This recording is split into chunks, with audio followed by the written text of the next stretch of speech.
আসসালামু আলাইকুম ভাইজান, জুম্মা মোবারক।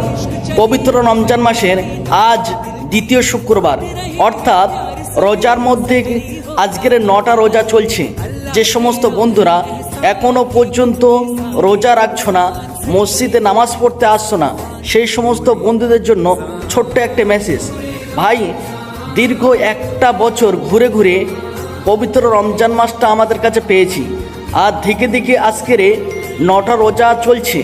আর এখনও পর্যন্ত যে সমস্ত বন্ধুরা নামাজ পড়ছো না, রোজা রাখছো না, মসজিদে আসছো না, ভাই মরে গেলে কিছু থাকবে না। যে দুনিয়া নিয়ে কামাচ্ছ, মরে গেলে সব শেষ। দুটো চোখ যদি বুঝে যায় সব শেষ। তাই সেই সমস্ত বন্ধুদের জন্য একটা মেসেজ, যৌবনকাল এমন একটা কাল যে কালে তুমি ইনকাম না করলে পরিবারকে হারাবেন, আর ইবাদত না করলে আল্লাহর জান্নাতকে হারাবেন।